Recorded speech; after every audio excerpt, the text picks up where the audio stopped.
Adriana Cantillo, what an honor to have you here today. Thank you, Gina. Let's start simply, two friends talking. When were you born? Where were you born? Tell me a little bit about Cuba, about your family. Okay. I was born in September 1948 at the Military Hospital of Columbia. So I'm the equivalent of the Army Brat, Cuban style. And I lived in Columbia, which was the military city in Havana, until 1959. That was my playground. That was my neighborhood was the military city. So living there, what I consider a privilege. It was a beautiful place, very safe, very well kept. And then you were exposed to the military life, the beautiful ceremonies, the military activities. The Air Force was right behind the house. Literally, you could see the landing fields. So it was an amazing thing to watch for a child, to see all these wonderful activities happening. My father was Major General Eulogio Cantillo-Porras. He was born in Pinar del Rio in 1911, and he joined the army as a soldier. Then in 1933, after the Revolution of the Sergeants, he joined the cadet school, Escuela de Cadetes, that was located at that time in El Morro, and he graduated summa cum laude for that course. Then during the war, he was sent to the United States to be trained by the U.S. military in case the war came to the United States, along with some other officers from Latin America. And it's very interesting to realize the courses and the positions that he held at that time, including the defense of New York City. And I have documents to prove this and what artillery regiments he was in and so on. After the war, he returned to Cuba, married my mother, and in 1948, of course, I was born. He served from a soldier all the way to Major General. In 1959, he was in charge of the offense against Castro in Oriente Province. And after Batista left, he was left in charge of things for about a day until Camilo Cienfuegos arrived in Colombia, and they proceeded to arrest just about everyone. And he was almost executed by firing squad, but they could prove nothing against him. So he was sentenced to 4 years in prison in Isle of Pines, but they kept him for 8.5 because nobody wanted to release him. And then once he was released, he came to the U.S., and he passed away here at the age of 67. What year did he pass away? 1978. He died fairly young. He was unable to write his memoirs, but that has become my job now, to do that. And as a corollary to that, because I cannot divorce what I saw as a child from the military and the political life, I'm putting the two together of what life was like as seen from my perspective as a child, plus what I can document extremely well of his military career. Unfortunately, we don't have access to military records, so in a lot of instances, dates or activities may be omitted simply because I do not know that it happened, and I do not have access to the relevant information. Tell me a little bit about your life, because my sisters grew up with you. I was a baby, so I was just born and thrown out.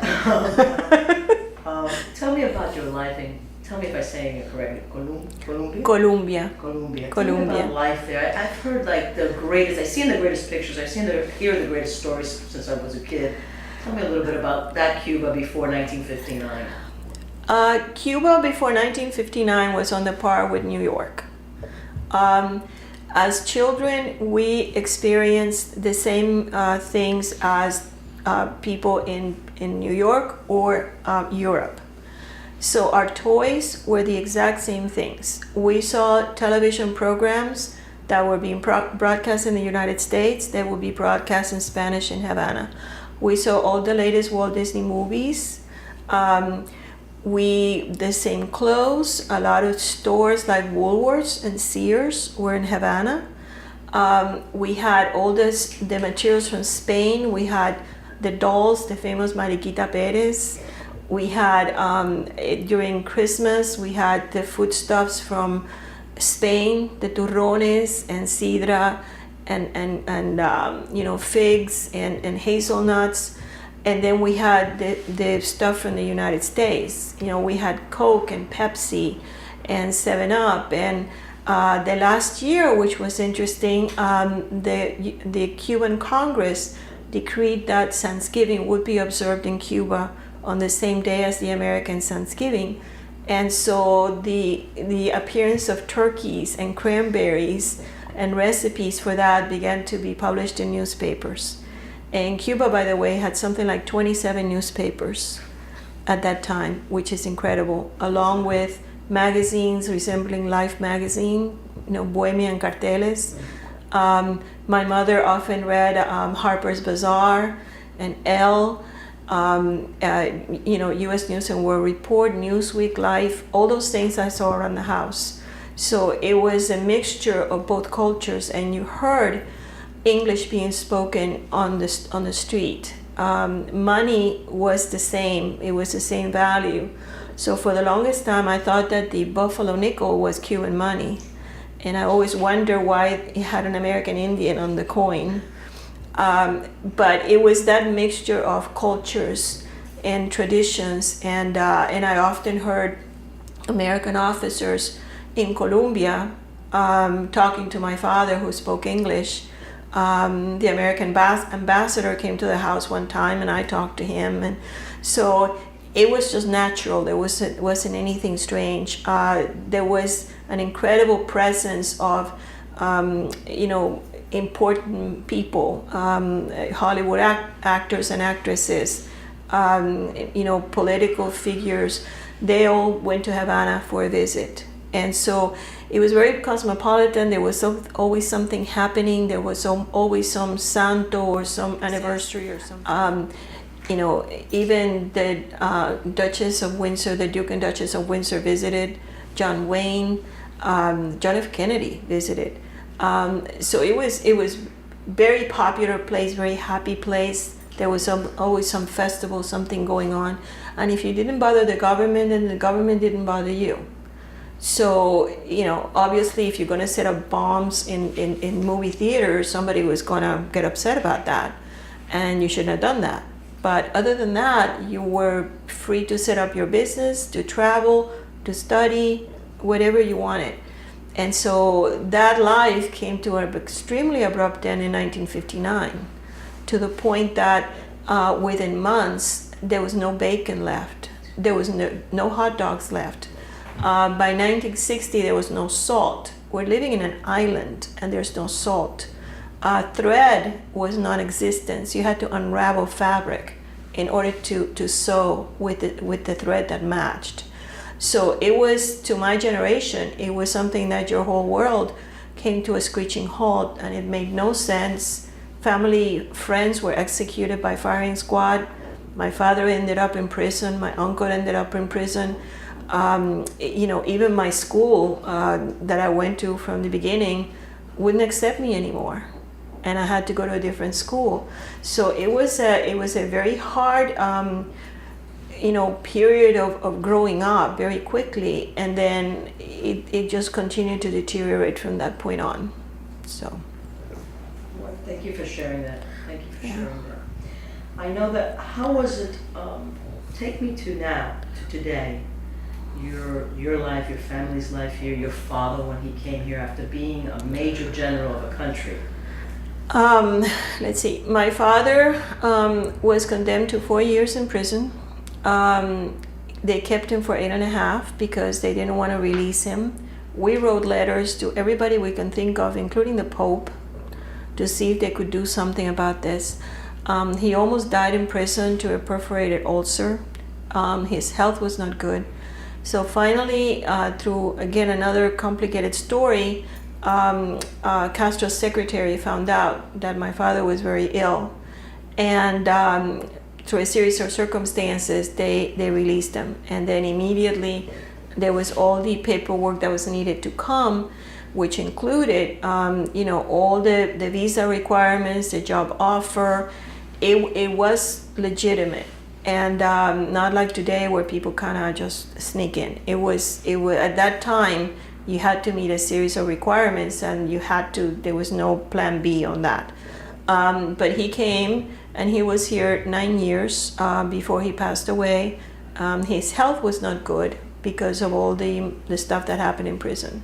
So because of his situation, and my mother and I came to the U.S. Right after Bay of Pigs. After Bay of Pigs, we went into hiding, and we were hiding for like 3 months from house to house because they were arresting everybody. And then my father told my mother that she had to bring me out because they told the prisoners that they were going to send their children to be educated in Russia, since the prisoners could not educate their own. And so he said, you got to take her out. So we came alone, and I decided that I needed to get a good education so I could get a good job in order to help them, because there was like no plan B. All the property that we had in Cuba was gone. The bank accounts were literally frozen for a lot of Cubans. A lot of Americans don't realize this, that overnight your bank account was not accessible to you anymore. And so that's what I did, and eventually obtained a master's and a PhD in chemistry. So. And you made your life in Miami mostly at the time? No, I worked for like 25 years in Washington, D.C. For the federal government in coastal pollution and oceanography. And I now have an early retirement, and I'm working on a book on the family and my experiences and what life was like for my parents and myself, as well documented as I can possibly do it, so that there is no question that events happened or that things were a certain way. So it has taken a bit of time because I'm doing it the scientific method. If I say something, I back it up. And if it's a conjecture, then I state that it's so. So that is a little bit different from a lot of the books and publications that you see today. Adriana, as we close, there's two things I want to ask you. One, first, I want to thank you and the late Ruben Batista, who's not with us anymore, for this event that I just found out. And I want to thank you for honoring my dad this year, Lieutenant Colonel Sosa-Garcia. And your mom? And my mom, Modesta Sosa Suarez. Now that was beautiful, inolvidable, the mariposas de acero, butterflies, the women, that's absolutely beautiful. Tell me a little bit about El Banquete de Septiembre 4, the banquet of September 4th, and then tell me a little bit about how you see where are we going as Cubans and Cuba, and do you have any esperanza, any hope that one day it'll be liberated? Okay, there are two questions, but the banquet honors what is called the Revolution of the Sergeants that took place the 4th of September of 1933, and that marked the beginning of the constitutional armed forces of Cuba. Before that, there were the national armed forces. After 1933, for example, the cadet school was open to anyone, and I know my father and my uncle, who eventually became generals, came from very humble beginnings. The family was not rich by any means. And through the school, which offered a bachelor's in science, and I have seen the curriculum offered, it was a very complete education that even included dancing and social graces. So once the officer left the school, they were able to function as an officer. That revolution in 1933 changed the army. And so when I was a child, the celebrations of the 4 de Septiembre were amazing. They were just fabulous. It was like a street party in Colombia with stuff for kids and balloons and ice cream and ceremonies and parades, and it was like the 4th of July. And even other presidents other than Batista celebrated the 4 de Septiembre because it became the day of the Cuban Armed Forces.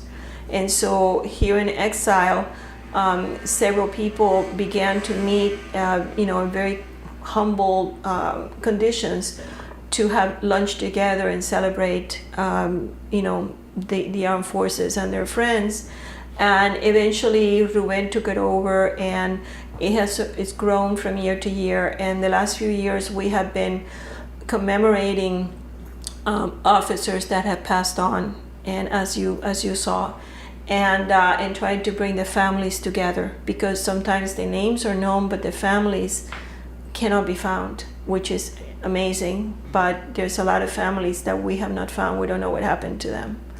So that's what that is. And anybody that has family members of the armed forces, be the Navy, police, Air Force, or Army, they're welcome to come and remember their family member. As to what do I see in Cuba today, my Cuba is gone. The Cuba that I knew has disappeared. I have no desire to visit because it's just gone, completely gone.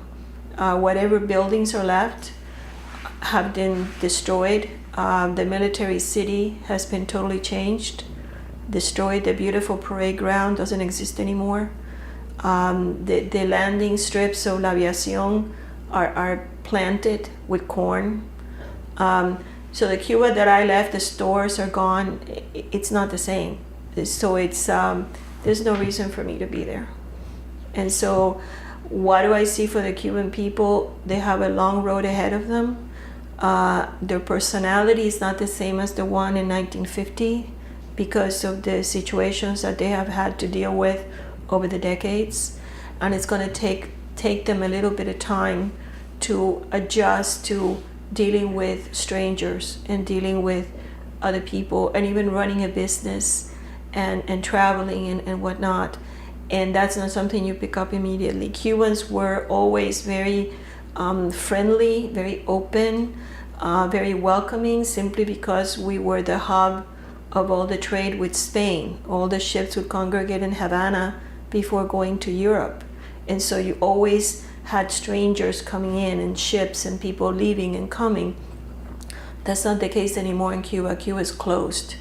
And so the Cuban personality has to change, hopefully back to what it was, but it's going to take a little bit of time. And it's going to take a little bit of time for the Cubans there to learn how to function on their own, how to set up a business, how to go to work, how to use money, how to buy things.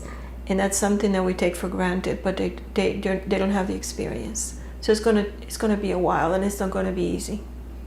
So I want to thank you very much for your time today, and it's a great honor to have interviewed you today. thank you, Gina. Thank you very, very much, and I learned a lot. And I know that your father was my father's boss, so it's an honor to finally have met his daughter. Yes, thank you. Thank you.